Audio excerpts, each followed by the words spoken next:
Thank you for joining for this episode of the TechSpective podcast. My guest for this episode is Tarun Desikan from Banyan Security. So Tarun, if you want to introduce yourself. Awesome. Hi, Tony. Thank you for having me. I'm super excited to be here. My name is Tarun Desikan. I'm one of the co-founders of a zero trust security startup here in San Francisco called Banyan. We've been working on this space for quite a few years now, but it's just in the last 2 years as kind of the pandemic has hit its peak and then world seems to be coming back to normal, that our space has really come to the front and center of the security world. So I'm excited to talk to you more about it, how we got here and so on. Okay. I touched on this when I had Den on back in November, December. But for the people who didn't listen to that podcast, I do want to start off by specifying for anyone, say, over the age of, I don't know, I'll say 40, that Banyan Security is not Banyan as in Banyan Vines. Yeah, so Banyan Vines, for folks who don't know, kind of invented the internet originally. It was a way to connect laptops and machines in an era where TCP/IP and modern networking didn't exist. So yeah, we have nothing to do with Banyan Vines, but we do like the symbolism of networking and connecting things together. That's why we chose the name. And Banyan itself went public, got acquired, became obsolete like 20 years ago. So yeah, no connection other than the symbolism. Right. I mean, yeah, I don't know the exact timeline. All I can say for sure is that I know that when I was getting into the IT field as a network admin 4 years ago, it existed, but it was already waning. Like it wasn't a huge thing. But it was something I was aware of. But to go back to the point that you brought up in the intro there, zero trust, is not a new concept. I mean, zero trust has been around, it's been around forever, and I forget the exact year, I don't know, 2010, 11 that John Kindervag, coined the term and made it popular. And having, been in the cybersecurity trenches, I mean, I immediately looked at it and said, okay, so we've just kind of we've expanded on the concept of least privilege. We basically said, you've got your least privilege and that makes sense. But it was like, least privilege was just saying, I'm going to let Tony into the network, but I'm going to give him, the lowest privileges he needs to accomplish his tasks. And that part makes sense. But what we've seen, kind of over time, as technology changes, as the way we use it changes, as the threat landscape changes, that's not really good enough to just say, okay, well, I'm gonna check Tony's ID at the door, and then give him free reign of the building. So now zero trust is more, well, I'm going to check your ID at every door, and I might even stop you in the hallway and ask you for your ID again. But it's still an extension of sort of the same thing, which is just, we're trying to like kind of expand how we do identity and access and make it more secure at the same time.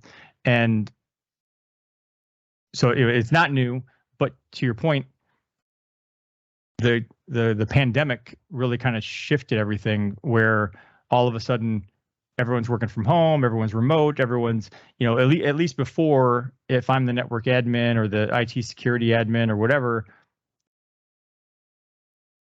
the perimeter has been, gone for a long time, in a practical sense, but at least I had the what's the word I'm looking for? At least I had like the theory of a perimeter. Like, I knew that I had this building and there were people sitting in my building. You had control. I think that's maybe what you had. You had control over the perimeter.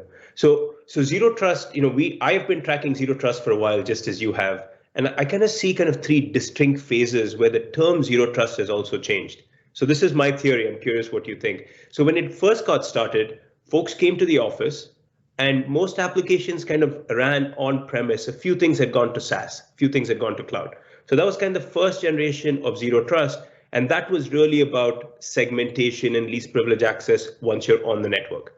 I think in the second generation, maybe a little bit pre-COVID, most applications had moved to the cloud. There was less and less remote less and less applications being run on the data centers. Most of them are running as Office 365 or G Suite, Salesforce, AWS, Azure.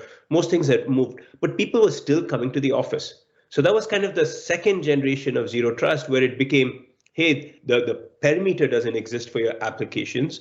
How do you manage access when these applications don't sit in your good perimeter? I think now we're in this kind of third generation of zero trust where, well, your employees are not coming to the office either. So post-COVID, we're dealing with a hybrid workforce where you can't make the assumption that the employee will be in a physical location, or you can give them a VPN to put them in a network that corresponds to a physical location. Like, you have to deal with a world where the workforce is hybrid and the applications are hybrid. So again, zero trust has had to kind of reinvent itself to match this new reality. So I think as the world has moved in these three phases, but that term zero trust has been so catchy, right? They're just those two words together really don't mean anything, but still it's so catchy that you're able to apply it for different security concepts, even though the underlying environments have changed drastically over these three phases. Yeah. Well, and yeah, I feel like it is definitely gaining momentum, both as a buzzword and as an actually implemented concept. And to me, it's a little bit like the early days, or even to some extent, even the current days of DevOps, of, okay, it's this thing, everyone's talking about it, everyone, it makes sense, everyone's doing it, and yet nobody's really doing it the same, and nobody can even really define it. It's like, if you ask 10 different companies, well, what is DevOps? You're going to get 13 different answers. And that, I think that has changed a little bit over time, but it's just like, it's a more difficult concept when you can't just point to a set of tools and you say, well, if you just buy that, then you have DevOps. If you just buy that, now you have zero trust. It's a little bit more complicated than that, and it varies some from environment to environment. But as a philosophy, if you start understanding it, it can be very powerful for your organization. So DevOps, I think, at least if you're in the software industry, has completely transformed how we ship software, how we think about managing the life cycle of applications that go into production. So I think the analogy is actually a good one. Zero trust could be very similar, where it's not one product that's going to get you to zero trust.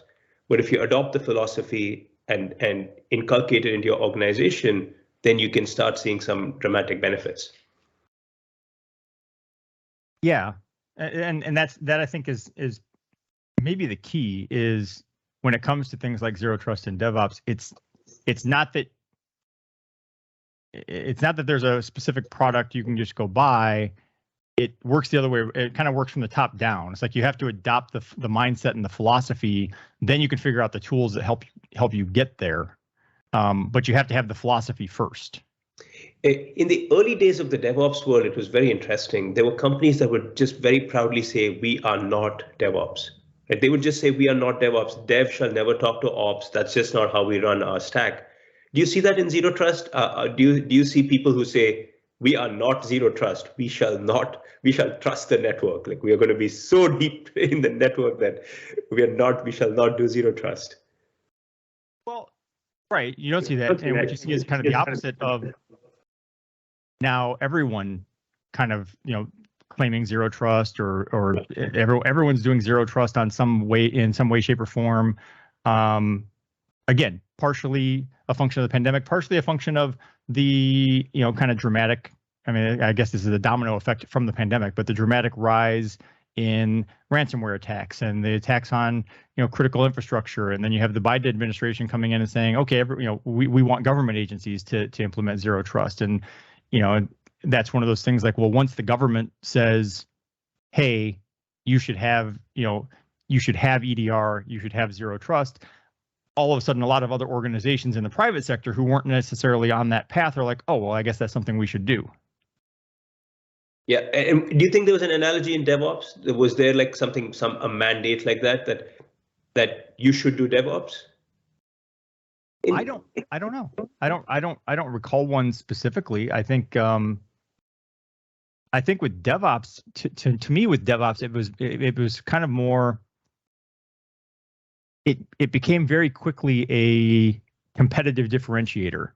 If your competitor had adopted a DevOps philosophy and started implementing DevOps practices, and you had not, yes, it was very difficult to keep up. Then, if you're still using waterfall and agile and you're working on 3-month or 6-month or 1-year development cycles, release cycles, and your competitor is, identifying issues and cranking out changes in the next couple hours, that makes it very difficult to compete. And so I think that one, to me, and I could be wrong because I am not a DevOps engineer or expert, but from what I think, as someone watching how that kind of evolved, I think that's, as companies started adopting it, other companies were like, well, we need to speed up somehow. We need to stay competitive.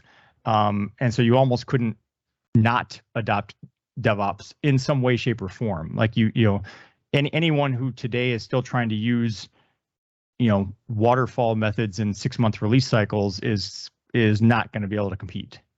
I saw a related study in the security field recently. I forget the source, but they were saying, they were comparing organizations that were using legacy networking tools, appliances, on-prem Active Directory, that kind of mentality, and comparing them to organizations, they put in quotes, that had adopted a zero trust posture. And they were trying to correlate the ransomware, the attacks, the data losses.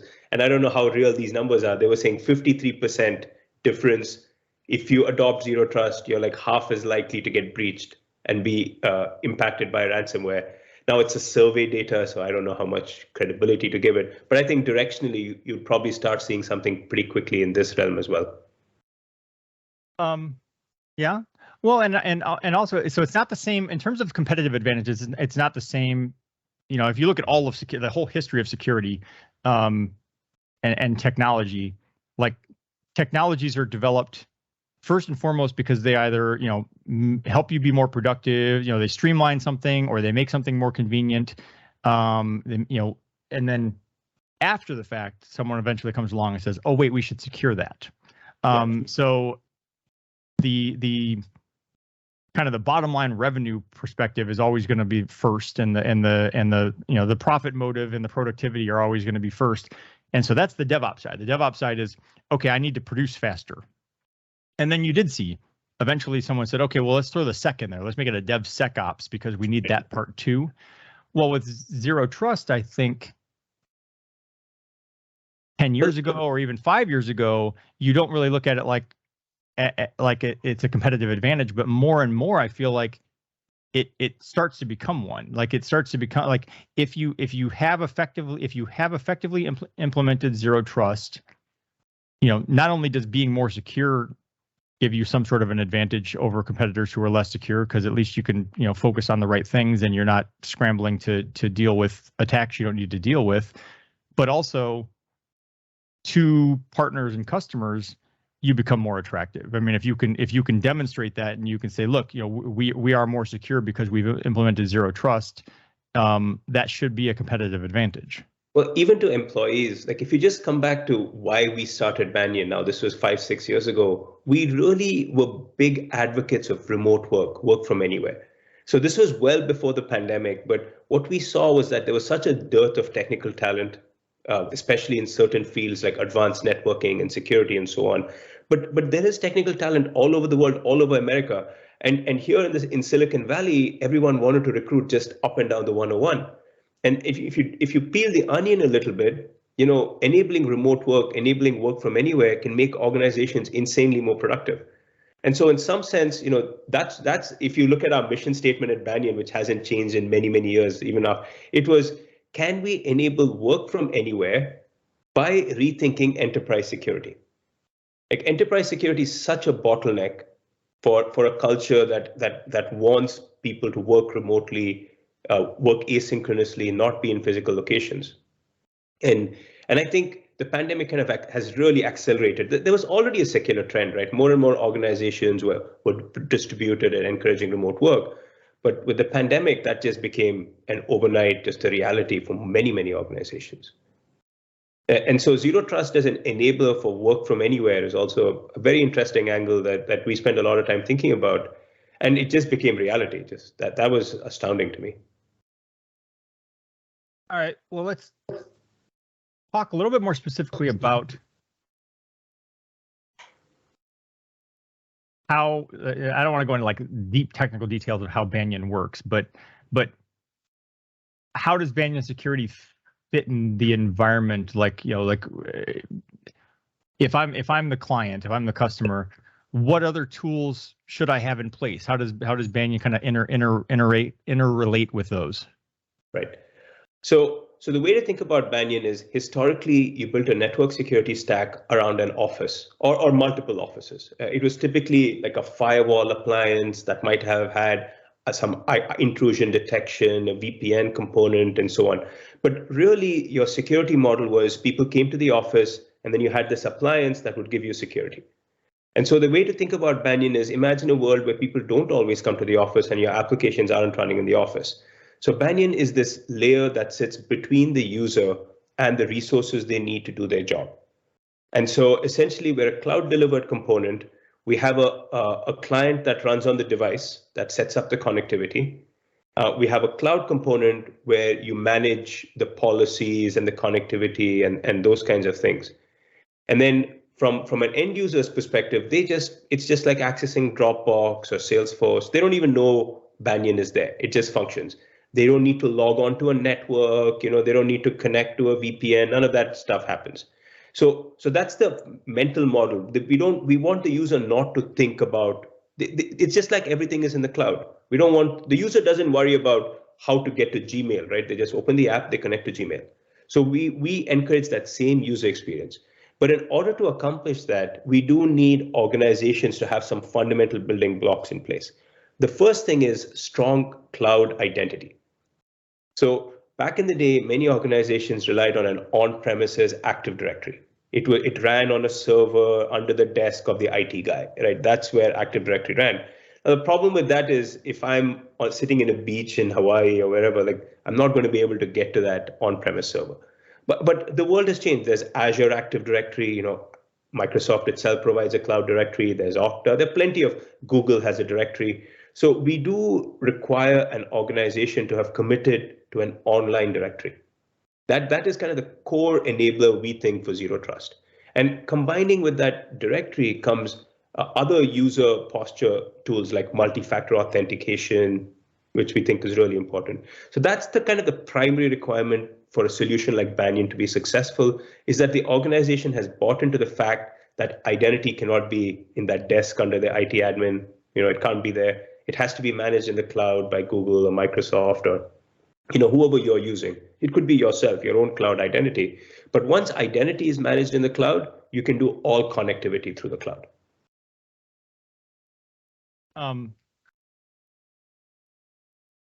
One of the things, and you and I spoke about this before, and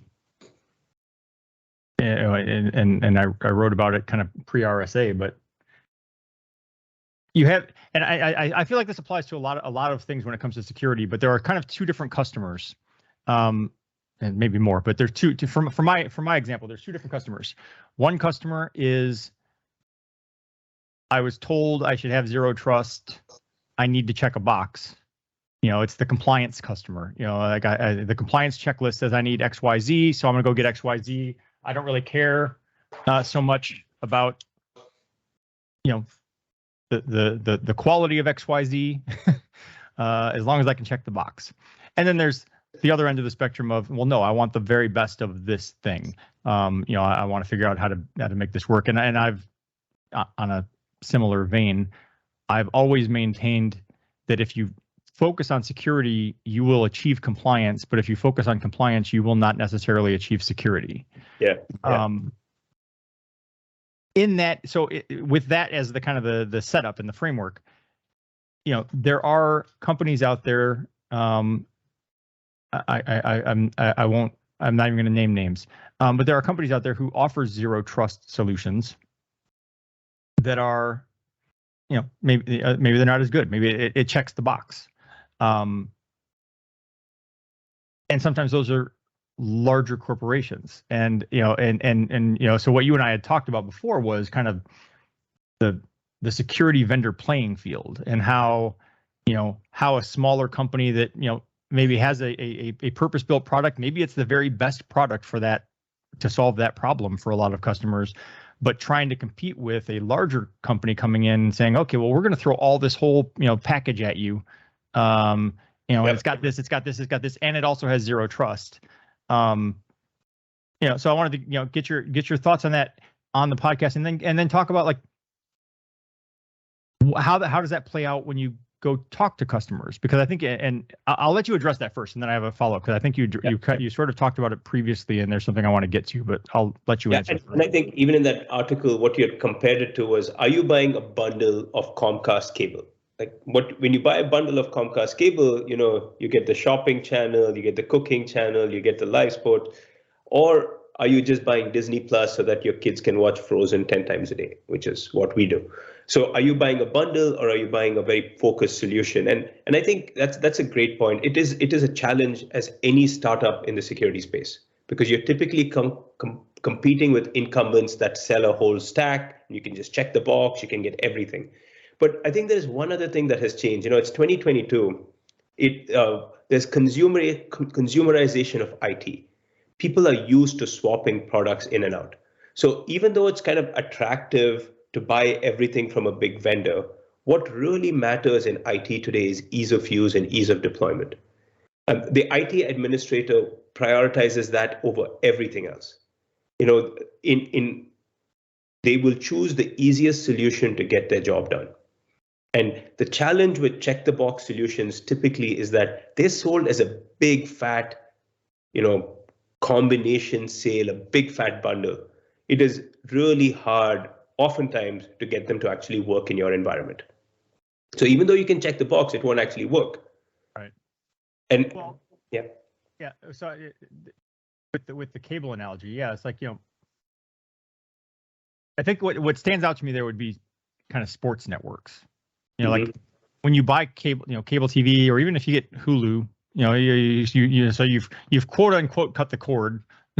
And I can say that because I've done that. And, like, we don't have cable. We haven't had it for a long time, but I feel like I'm spending more money now on all these, like, one-off services. But one of them is Hulu, which gives me my live television back. But I'm still paying one price for Hulu.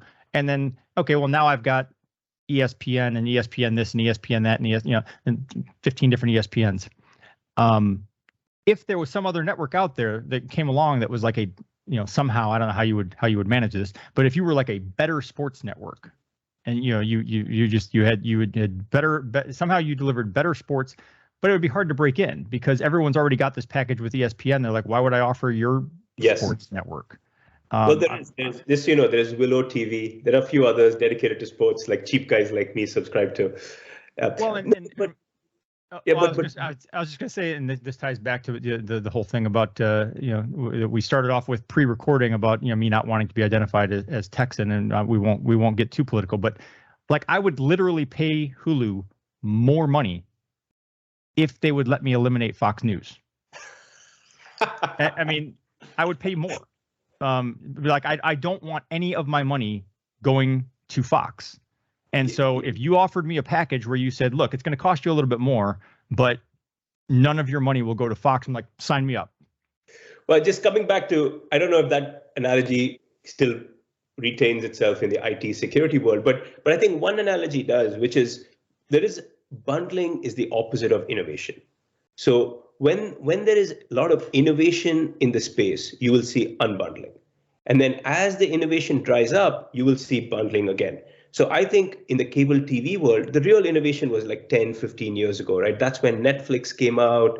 That's when HBO went to HBO Plus. You started seeing the real unbundling, and Netflix went public on the unbundling. And I think as a market matures, you're going to see the bundling come back. That's what's happening with Hulu. Hulu, Disney, ESPN, all owned by the same company. So they started bundling again. And basically, innovation and disruption is combined with unbundling. It's just the cycle just constantly repeats itself. It's like the Banyan. There was a Banyan 20 years ago. There's a Banyan today. So it's just a cycle, and we just need to recognize where we are in a given cycle. And in this particular case of zero trust, the COVID is really new. Work from anywhere is still new. So the cloud is still relatively new. So we're still in an innovation cycle.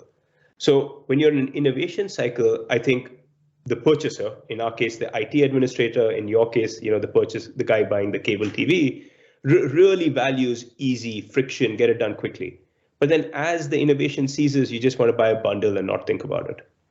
Right. Well, right. And when I was, early in my cybersecurity career days, I was working in, we were doing antivirus. Yep. We were doing managed antivirus, as EDS for General Motors and American Airlines and Marathon Oil and whatever. And so, some of them would have Mcafee, some would have Symantec, some would have Trend Micro, whatever, and we would manage it all. And that was at a point where some of that consolidation was happening. We had gone from all these point solutions to, well, what if we pulled this all together? Yes, and Mcafee was the big one. Well, like, we'll just have EPO, and then we'll pull all these things under EPO, and you could just buy Mcafee, and then you have everything you need. And I was in favor of that at the time, because it made sense to me. I was like, well, why would I want to try to purchase, implement, configure, manage 15 different tools if I can have one tool and one screen and one dashboard that gives me all of that? But again, and then to the kind of the point you made, when you do that, you give up some of the innovation and you give up some of the quality, because if you have, maybe Mcafee is awesome at like 10 of those 15 things, but inevitably some of those are not going to be the best. Mcafee can't possibly be best at all 15. Right. So if you look at Mcafee, just that example, they just missed the boat on the EDR, right? They missed the boat on analytics and machine learning and having endpoint security based on kind of AI capabilities. And kind of now, if you look at CrowdStrike over a period of 4 or 5 years was able to come in and completely kind of disrupt the antivirus market with what you would call a point solution, right? All it did was EDR. But then once it disrupted antivirus, now I would say CrowdStrike is building its own bundle, right? They acquire this company, acquire that company, they sell a whole stack to you. They call it XDR, and they sell a SOC as a service to you. So you definitely see this trend in industry constantly happening. And I'm very happy in some sense that our product is in that space now, because we see a very clear, I would say you probably worked a lot on UTM appliances, right? From Mcafee, you probably worked a lot on these firewall appliances, UTM appliances. That's still the biggest spend for most network security teams. And that's what's ripe for disruption today. Yeah. Well, the other point that I wanted to get to from our previous conversation about the article is that if I recall, when I was talking about it, when we spoke the first time about going in to talk to a customer and the check the box customer versus the customer that actually cares, it seems to me like those customers kind of like very quickly self-select. Like as soon as you start the conversation, you can pretty quickly identify, is this a customer that would be interested in Banyan Security, or is this the check the box customers? Because I think the check the box customers, it is a very different purchase process. It's a very different mindset. So I would imagine that it's not a case where you're going in and you get way down the sales funnel path, right, and then you get down to the decision and they go, you know what, I'm just going to check a box. Yeah, 100%. Like I call them the Microsoft E6 license customer. So if you're going to buy an E6 license, like I can put you in a bucket, right? Like you're going to pay Microsoft $100 a user and just buy everything from Microsoft. And that's the E6 license customer. And yeah, they don't even talk to us. There is one chat. I think there's a third type of customer that maybe you haven't brought up is the customer's kind of intimidated by even entering this field, because all they hear about is this big fat license that in order to get security, they have to pay all this money and buy all these different tools. Because the other thing the big vendors have is they have big reach. They reach everybody. So if they put a message out that the only way you can get zero trust security is by buying this big fat bundle and paying us a Microsoft E6 license, that actually intimidates a lot of people, mostly like smaller companies. And that's, I think, another topic that's near to my heart, which is these smaller businesses that are oftentimes most susceptible to ransomware attacks feel that they do not have the budget or the need because they will never get to an E6 license. Like it's just so intimidating to them. Right. Well, and I have also had on a different podcast episode, my guest and I talked about the Microsoft bundling. He was talking about it from the perspective of going in to a customer and trying to sell them on, some, it doesn't really matter, pick one, like some element of security that happens to be part of that license. So if you're talking to a company that has that license already, that becomes a huge point of friction, even if the security practitioner, even if the people you're talking to love what you have to offer. Yeah. And they see the value and they're like, you know what? Yeah, the thing that we have, it's not very good. We need this. Well, now you've got to make that case to the CFO. And the CFO is going to say, I'm already paying for this. Like I'm already paying, like the zero trust is part of this package that I'm already paying for. Why would I pay a separate fee for zero trust again? Yeah, but it's very similar to the Mcafee Crowdstrike analogy we were chatting about, which is Microsoft gave away single sign-on for free. It still gives away single sign-on for free, and yet Okta is a $40 billion customer, $40 billion company. The reality is, even though the big vendors will give a solution away for free, it will not be that easy. It's just it's not going to be easy. It's not going to meet all the needs of a IT. And I think one of the coolest things about, I started my career 25 years ago building God boxes, like big networking boxes that you had to spend 12 months convincing like Sprint and AT&T to deploy in their networks. But today we send these little pieces of software and we host them in the cloud, and you can just click a button and switch from one to the other. The switching costs are lower than ever before. So if you have a nifty technology, I think you can take on Microsoft. Because like you're right. I mean, when I was a network admin and whatever in my early network admin and cybersecurity days, that was a much larger deal. Like because if I wanted to make a switch, I was switching appliances in a data center. I was switching entire servers. I was switching. That's a much bigger deal. Whereas now I can click a button in the AWS marketplace or something, and I'm now using something else. And never before have switching costs been this low. But then the bar for the product is much higher. Right? When you build that appliance and you ship it, you're like, once I'm in there, nobody is moving me. Well, you're susceptible to get replaced by a younger, nimbler company as well. So it's a very interesting dynamic that the cloud security world is in, which I'm a big fan of. Without I don't want to put Banyan specifically on the spot. I'm asking this as like an industry question, and you can decline to answer. I'm just very curious. I don't know the answer. A lot of times when you buy cable TV, when you buy home internet, when you buy mobile phone service, they lock you in. They want to lock you in. They especially the big guys. They're like, all right, well, we're going to give you this 1-year deal. We're going to you're on a 2-year contract, whatever. In the security space, are vendors doing that? Are vendors because if I'm the customer, I see that as kind of like that's a mark against you. I mean, if it's just the way everyone does it, then it is what it is, and that's the way the market works. But if I'm looking at multiple options and I've got one customer or one vendor who says, look, we have enough faith in our product, we're going to sell you the product, and if it doesn't work for you and you drop us next month, that's fine. As opposed to, all right, well, I'm going to lock you in for a year or 2 years because that makes me wonder, like, okay, so are you not confident that I would stay if I wasn't legally obligated? I think you're dealing with two different dynamics here. One is what I would call consumption-based usage and consumption-based pricing, and the other one is procurement and legal. And it's easy to confuse the two, but they're actually two different. So AWS is a great example, right? It doesn't matter whether you spend $100 million on AWS or you're on the free tier spending $10 a month. You get the same interface, the same consumption-based pricing model, which is you pay only what you use. You can turn it off at any time. You can leave us. And that's consumption-based pricing. And so we do consumption-based pricing. I think that is still not common in the security space. They still don't have consumption-based pricing. Most larger enterprises just want to sell you like a big box and then a services contract on it. Consumption-based pricing is still coming into the market. So every startup does consumption-based pricing. That's the only way you compete against the big guys. So we do consumption-based pricing. There is the reality of once you go to a certain size, you do want a legal framework and a contract that lasts more than a month.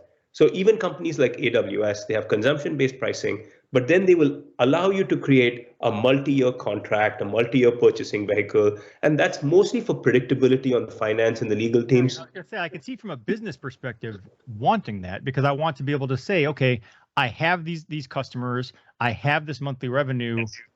Can I confidently predict that I will have this revenue 3 months from now or 6 months from now? And the customer also doesn't want to keep writing you checks that vary every month. They also want some predictability that says this is a legal framework, I'm paying for this much, this is how it's going, and so they can put into their budgets. So I agree with you that more products should be consumption-based pricing, and that is just really crucial. If you unbundle your tools and make it consumption-based, that's just like how Netflix disrupted Comcast. Well, and I want to say, I'm pretty sure you and I talked about this last time too, which is this part of the conversation reminds me of the thing that bothers me every time I see a Liberty Insurance commercial. Yeah, Liberty's whole advertising campaign is only pay for what you need, and I'm like, of course I would only go. Why would I like? Yeah, why would you're telling me that if I go get Allstate or State Farm, that I'm going to be paying for a bunch of stuff I don't need, which is basically the message they're sending. But what they also don't tell you, and I'm not going to guarantee this, but I'm pretty sure that you actually are paying a premium for this only pay what you need. Like they have a base service where you pay for what they want you to pay for, and then if you only want to pay for what you need, you just pay a little bit more, and then you can, and so the whole thing, it doesn't make any sense to me. But yeah, it should be, the consumption based from the customer perspective makes way more sense all the time. I'm like, why would I pay you, for this whole thing? It's a philosophy, so many security products, including Mcafee, still have their documentation behind some kind of paywall, right? You have to be a customer to read how the antivirus works. And I think this is 2022. I hate that kind of stuff. Like, why can't you just put it on the internet? It's the internet. I should be able to read and educate myself before I go use your product. And there's so many things in the culture of security that I wish would catch up with consumer and B2B SaaS, Yeah. Well, and the flip side of the consumption-based is having enough. There is a kind of a break-even point for the business in terms of, when I look at things like SurveyMonkey or HubSpot or whatever, and they offer their free tier, Yes. So great, and anybody can go use it, and that's fine. But when you start looking at the plans, they kind of start way up here, like, and then a lot of times there's not a middle ground. Like if you either, if you're using the free one, you can have like 10 questions or whatever. It's like, well, if you want to ask, I don't know what the first tier is, but it's a lot of money for the first tier, and it's a big jump. Yes. But from the company's perspective, I can see them going, okay, yeah, we get that there's a gap there, and that it would be nice if we met this middle gap where you pay less money for less, but we still have to provide the back end. We still, like, our infrastructure cost for providing it didn't go down. There's a foundation there that we can't kind of go below. Yeah, well, I just another analogy. Like, I got booted off a flight a few weeks ago, and they paid us like $4,000 or $5,000 in flight vouchers for that. I'm like, how do you go from zero and absolutely no leg room and no food and drink on the flight to paying me $4,000 not to go on the flight? Like, it's just a step function. There was a story last week. There was a flight out of, I think, Grand Rapids, Michigan. They paid people $10,000. Yeah, not to fly. I think pricing is very interesting because it is both elastic for some people, but it's very inelastic for some people. And so you're always looking to maximize the revenue. And there are some very smart people figuring out very smart algorithms that makes it worthwhile to give you 10 grand to always have a fully booked flight, other 364 days. Right. Well, in a similar vein, over the pandemic, I mean, we did a lot more door dashing and Grubhubbing and Uber Eatsing and food delivery all the time. One of my complaints has always been not the cost of the food per se. I mean, a little bit, but more the volume of the food. Like, okay, you charged me $20 or whatever for this meal, but you gave me like 2.5 times the food that I needed. And so I frequently have had this conversation like with my family and my kids where I'm like, I would like to, why can't they just cut the price in half and give me half the food? And then one of my sons who is smarter than me said, well, it doesn't work that way. It's not that cut and dry because again, they've got their fixed costs for rent and employees and whatever. And like, even if they gave the food away for, or even if they were doing it at zero profit, there's only a certain floor they can go to for making that food. And I said, and I was like, all right, that makes sense. In the food one, I'd be like, okay, but still cut the food in half. Like even if you're going to still charge me the same $20, I'm just throwing the other half away. Like why give people more than? Sorry, I'm not judging, but don't you have a fridge? Can't you just keep it in the fridge and heat it the next day or something? I mean that we that's more of a, what's the word I'm looking for? That's like a holding pattern for the trash. Like it does go to the fridge. People ostensibly are going to eat it the next day. It doesn't get eaten the next day. By the day after, and then everyone's all judgy about it. Like, oh, it's been in the fridge for 2 days. Now I don't want it. And so, yeah, I mean, I would say, probably less than 20% of the food that we saved actually got consumed after the fact. But at this point, we've tried to switch back to stopping all of that and just cooking for ourselves again. And even that, even then we have leftovers. The leftovers go in the fridge. Ostensibly, someone's going to eat them, but nobody ever does. We have moved as far away from zero trust security as you can possibly move in 30 minutes. Well, how do you tie DoorDash and too much food back to zero trust? That's a good question, but no, I mean, I guess that all stemmed just from my trying to understand the revenue model of our companies asking people to lock in. And the pros and cons of either side. And actually, one of the things I've appreciated with both of my conversations with you now is your balanced approach to those things. Where like I tend to come at them like a very well, why wouldn't you just do it like this?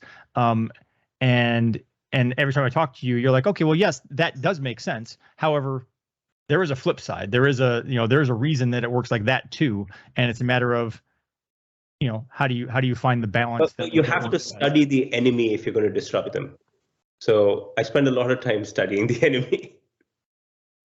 All right. Well, is there anything else that you want to touch on specifically on zero trust or Banyan? Like, is there a question I didn't ask that you hoped we would get to? Well, the one thing I was hoping you would get to is the topic of democratizing security. How does one actually go do it? And the one thing we spoke about was consumption-based pricing and all of that. But I think one of the key things is to offer a free product. I don't think any security vendor really offers a full-featured free product. I'm not sure why they put their documentation behind paywalls.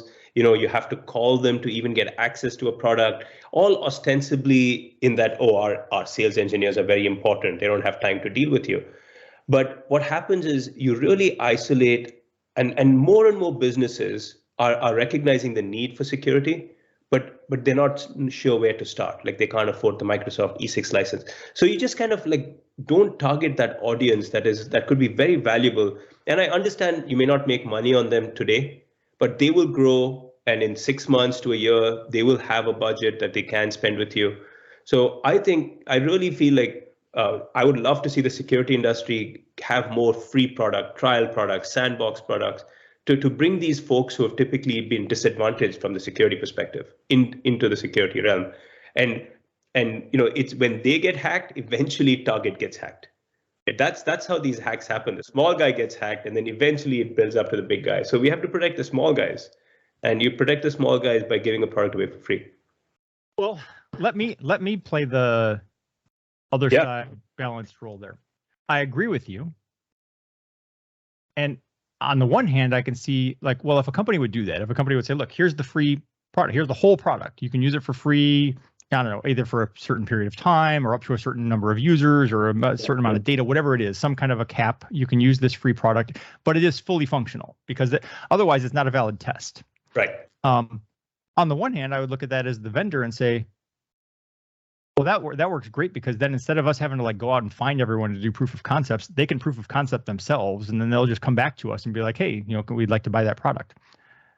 Ideally, the flip side to me is, I think a lot of companies are like, well, we need to be able to hold their hand, make sure they're configuring it properly, because what if they take the free product, but they don't implement it right? And now they've created this bad image of us, and then they're going out and telling their friends, oh yeah, I tried that product, it sucked. But it's because you gave them the free rein to try it themselves and they did it wrong. Yeah. But again, I would just say this is 2022. Does someone use Dropbox wrong? Does someone use AWS wrong? The world has changed. I understand, like back in the day, I was selling big network appliances. You could mess it all up. But people are smart now. They know how to use infrastructure. They use Office 365 and Gmail and Salesforce, and there's no reason why security can't be consumed the same way. There is the danger that they will do it wrong. So the requirement on the product goes up. Put guardrails, make sure they can't misconfigure it, give them a lot of warning if they're going to do something wrong. But I think if you don't do that, then you're just selling security the same way you've been selling it for the last 20 years. And then the folks who don't know they need it don't use it. Let me ask this: is there, when you're giving away the free product, is there any follow-up? In other words, like, do you just give people the freedom to use the free product and you're not hitting them up at all, or do you follow up after a week or a month and say, hey, how's it going? Well, when you give people a free product, they definitely need channels in which to ask support questions. That could be a community, it could be a Slack channel, it could be a Q&A forum, Stack Overflow, and so on. But you cannot also hit them every week saying, are you ready to buy? Are you ready to buy? No, that is the worst way to follow up. There is a follow-up, like what we do is we track your consumption. So when we see consumption rising to a certain level, we have a metric that says, okay, if you have published more than these many applications, or if you have more than these many users, we'll reach out to you saying, hey, we see you're using the product a lot. Would you like to enable this feature? It's always about enabling a new functionality. Would you like to enable vendor access? And if they say yes, then that gives you the right to follow up. But if you just hit them every week, I mean, you're not going to have. I absolutely agree. Like, I mean, and I hate the hitting up every week. What I hate even more than that is when I didn't even ask for anything. I don't even remember giving you my email address, and all of a sudden I'm getting emails every day, pitching me this, that, or the other thing, and I have to unsubscribe. But there's a spam button. You hit that, Google will just freaking diss that guy so badly he'll never email you again. Yeah, but I was thinking of it from the standpoint of, you let someone use it, and maybe after a month, you hit them up just to be like, hey, just checking, like, how's it going for you? Is it good? Is it bad? I mean, even if they've used it and it didn't work for them, and that's a chance to get some feedback and say, okay, well, what didn't you like about it? Exactly. Yep. So, but yeah, no, I agree. I agree with that. And like you said, it's 2022. It would be nice to be able to like try, because a lot of security stuff, a lot of technology stuff, but security in particular is, it's hard to even test it out. And it's like, in order to make a good decision, you kind of need to be able to, see how these things work in the real world, in your environment. I mean, you can read Gartner reports and Forrester reports and other, you can read other people's stuff, but it's all abstract and it's all generic. And it's like, that doesn't necessarily apply to your specific environment and your specific needs. And historically, vendors have said, oh, we are an enterprise product. We are not available for free because we are for the enterprise. Well, it's 2022. Microsoft Office 365 is free. G Suite is free. AWS is free. People are consuming. That's how enterprises consume technology now. That's just the reality. So we get to the security has to get with the program here. Yeah. All right. Awesome. Well, thank you very much for joining me. It was a good conversation. Like you said, we managed to get very far from zero trust and back again. So, anyway, yeah. Thank you for joining me. Take care. Always a pleasure being here. I appreciate you investing your time to listen to the podcast, but I also invite you to engage on social media. Please go like our Facebook page and follow at TechSpective on Twitter and Instagram. You can feel free to let me know what you like, let me know what you don't like, let me know if you love it, let me know if it sucks, and let me know what products you'd like to see reviewed or what questions you'd like to see answered in future posts.